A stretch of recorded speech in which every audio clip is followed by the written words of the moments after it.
What's going on, guys? So my name is Marcus Crockett. If you're new to the channel, I've been in business, in my commercial cleaning business since 2015. Owned, operated, started right here in Washington State, my home state.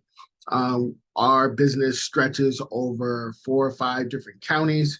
We do multiple six figures a year. So what I'm going to do is I'm going to give you a bird's eye view of what it looks like to start your cleaning company and get your first client. Also, I'm going to give you something free. I'm going to give you a free gift within this video. I don't know if it's going to be in the beginning. I don't know if it's going to be in the end, but I'm going to give you a free gift, something that you can definitely use.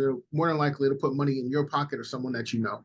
So with that said, let's go ahead and get into it. Okay, so this video, how do you launch a cleaning company or cleaning business within 3 steps? So the first thing that you're going to want to do, you're going to want to plant the seeds to your business. So what does that mean, planting the seeds? That basically is like identifying, first off, what type of cleaning company do you want to have? There's a couple that you can choose from. You can go with residential. Now, within residential, you can do houses, you can do apartments, you can do, apartment move-outs, you can do construction cleans. Now, apartment move-outs and construction cleans, those kind of border on the residential side and then also on the commercial side. But you can pick either one or the other, right? But what I do is I specialize in commercial cleaning, just general commercial cleaning. This is like your doctor's offices, your hospitals, your lawyer's office, your insurance companies, schools, anything that like in a commercial building or is district or is zoned for commercial, right? This is where we operate. Now, you can within the commercial cleaning space, you can niche down even further. And some of these niches that I'm going to share with you are even more profitable than the actual generalized commercial cleaning itself. So some of these niches that I'm talking about, these will be like your carpet cleaning. You can make a lot of money with doing carpet cleaning. You can do strip and waxes. Those pay really well. Also, you can do window cleaning. These are all specialized things that you can do within a niche. And then parking lot maintenance. Now, just because I specialize in the actual general cleaning in the general side of commercial cleaning, we still do offer all of these services except for windows. I'll usually, send that out to someone else, but we still offer these services. All of these things are not hard to learn, and each one of these things that I just showed you can make you 6 figures on their own, right? So if you're going to get into the commercial space, you may want to actually look at growing your skills and picking up some of these things as time goes on, okay? So this is step 1. Okay, so step 2 is actually setting up the foundation. So what do I mean when I say set up the foundation? You want to research a business name that speaks directly to what you do. So when a customer is in the market looking for your services, they know exactly what you do based on your name, right? You don't want to have something broad and something general. If you do housekeeping and you specifically want to do housekeeping, find a creative way to put housekeeping or something along those lines within your business name. If it's the same with commercial cleaning, have something along the line so that when a customer looks, they know exactly what you do, right? The next thing, you want to register your business with the Secretary of State. Okay. And I'm going to tell you this right now. Once you start Googling how to register your business name or where to go, there's going to be different sponsored rankings that show up on Google or wherever, however you go to do it. These people will charge you to set your business name up for them. I'm here to tell you that it does not. You can do this for free. It's not hard to do it all. Go to this Google, whatever state you're in, Google the Secretary of State, and it'll take you to their website and you just follow along, right? Whether you want to do a LLC or sole proprietorship or limited partnership, however you want to file your business, you do all of that through the Secretary of State. It's not hard at all. So once you get your business name filed and you have your articles of organization back, these are the articles that are going to say exactly how your business is set up. Once you have all of those things back, the next thing you're going to do is apply for an EIN with the IRS. Now, getting an EIN, it took me maybe 5 minutes to go ahead and go through the process to get my EIN. This is another thing that if you're not careful, there are companies out there who will charge you money to go get it. I just told you it only took me 5 minutes to do. I've done it multiple times. I have multiple businesses, and it's a pain-free process. So once you have your articles of organization, meaning you filed your business with the Secretary of State, they sent you all of your paperwork back. You now have your EIN. You're ready to move on to the next phase. The next phase would be setting up your business banking account. So once your business banking account is set up, now you're ready to do things. Now, don't skip out on this part. You need a business banking account. You want to keep your business funds and your personal funds completely separate. You need to have a business banking account. So after we get the business banking account, the next thing what you want to do is go ahead, go on to, GoDaddy or whoever you want and register the domain name under your business, right? So you want to get, if you can, or at least as close as possible. So if the name of your cleaning business is, ABC Commercial Janitorial, you want to go to abccommercialjanitorial.com and make sure that you can get that business name or get that domain for your business name. Okay. These are the things we're setting up your foundation. Now, the next step, the third step we're going to talk about is your marketing. This is probably I would say this is the most important part. The first two steps are very important. You got to take care of all of those things, but your marketing is where all of your money, where all of your clients is going to come from. So what you can do is you can go onto a site like Vistaprint, right? Vistaprint, or you can go to Canva, design your business cards, design your flyers, all of the things that's talking about your business. So you want to keep your business card as simple as possible, simple, easy to read. You have your logo up there, but your flyers are just as important. Now, here's why your flyers are just as important. Your flyers, I like to look at my flyers as a hybrid between my business card and my website. Now, my business card is static. What you see is what you get.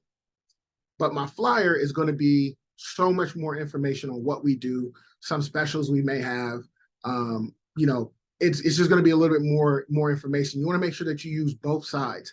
I personally don't like door hangers. You can use door hangers if you like. I like flyers. I like to be able to give something to the customer or to the prospect along with my business card. And it just makes it something that, once they put my business card or they put it on the refrigerator or whatever it is that they do, they have that flyer. It gives them something else to look at, right? Just a little bit more information.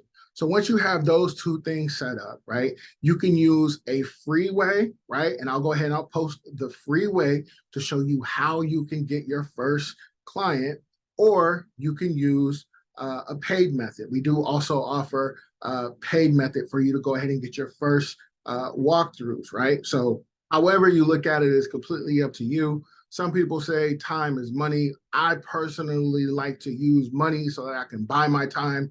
This is one of the reasons why we even created the appointment setting program, so that you can be able to use money to buy back your time. We guarantee you a walkthrough within 30 days of you purchasing the actual walkthrough. We guarantee you within 30 days or your money back, 100% guaranteed, no questions asked. Okay, so that's the other thing, right? So the walkthrough, I'm sorry, the freeway is going to be on a YouTube video. Like I said, I'm going to go ahead and post that up top. And then our appointment setting service is a paid way that you can do that. Okay. Now, if you are good at creating a website, go ahead and create your own website, or you can have a professional do your website. But you want to make sure that you have on-page SEO built into your website. So your on-page is search engine optimization, SEO. I'm not an expert at it. I always outsource this, but what it is basically you're putting certain keywords within your website that speaks to directly what it is that you do. It makes it easy for Google's bots or algorithm to search through your website, pull out keywords, and that's how they determine where you're going to rank, right? So you have your on-page SEO, but then after your website is complete, then you can start your off-page SEO, right? So again, I'm no expert when it comes to SEO, right? I outsource everything, but your off-page SEO, you hire a company and you just let them know, hey, I need off-page SEO done. They're going to go through, leave their comments, or however off-page SEO does.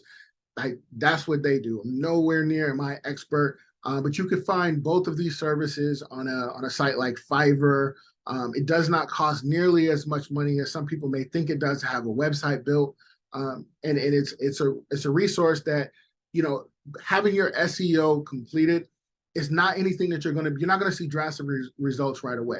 It's gonna take you some time, you know, at least 3, 4, 5 months, but it's well worth it to do it in the beginning, because it's like the gift that keeps giving. You do it right the first time, right? And then it starts to kick in, and then you just have someone just maintain it, keep running keep making sure that your website is in compliance with what Google's talking about, and then making sure that they're continuing to do the off-page SEO, right?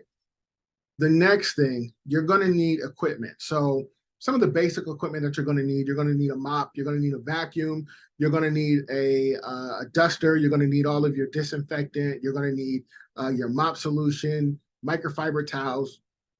Get with me. I'll send you, I may even put that in here, a breakdown of all of the things that you're going to need, but you're going to need equipment to go ahead and start cleaning with, right? Now, you have all of these things. Now you've been knocking on doors, or you've purchased our appointment setting program, and now you actually got a client. You got a client who's ready to sign a contract with you. I'm put this at the end for a reason. I put you're buying your business insurance once you've secured your first account, okay? But do not start cleaning without business insurance. And the reason why I say buy your insurance once you have a secured account, or once the prospect is leaning in the direction of becoming a customer, that's when you go out and do it. This process, if you go knocking on doors, it may take you, you know, a month, 2 months, 3 months before you actually get your first client, depending on how much effort you put in, right? So you don't want to buy insurance in the beginning and then be paying for insurance, you know, month after month before you get an actual client. I like to wait. I waited until I had a client, and then once I had my client, before we start cleaning, I went ahead and got insurance. That way that you're not spending money unnecessarily, especially in the beginning, right? So here's some additional information, right? Additional information is you are absolutely 100% going to need to be a part of a network group.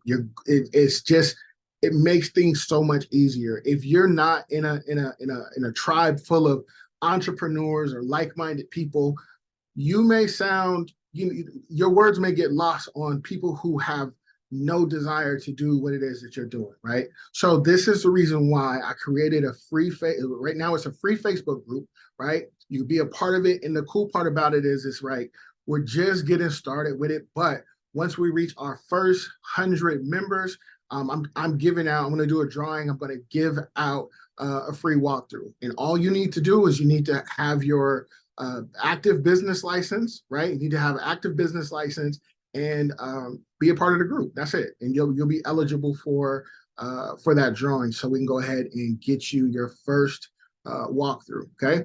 Now, time for the free gift. What I want you to do, go to Google, right? And type in Google unclaimed funds in your city and your state.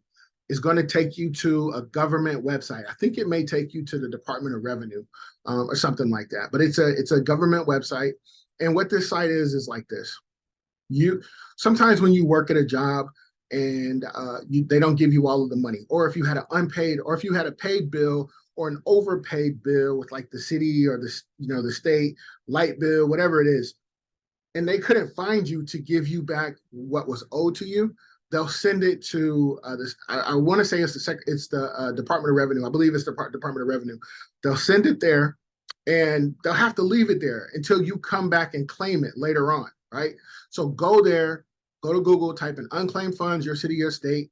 It's going to tell you, it's going to show you, at least in my state, it shows you what's available to you, if there is anything available to you. And if there's nothing available to you, I promise within like the first maybe 5 or 6 people in your immediate circle, somebody's going to have some money in there. So that's a gift that you can give them too. But that is it for today's video, guys. Like I say, I'm always dropping jewels, but just make sure you're in position to pick them up. You do that by liking, commenting, and subscribing. Once again, my name is Marcus Crockett. I will catch you in the next one. Peace.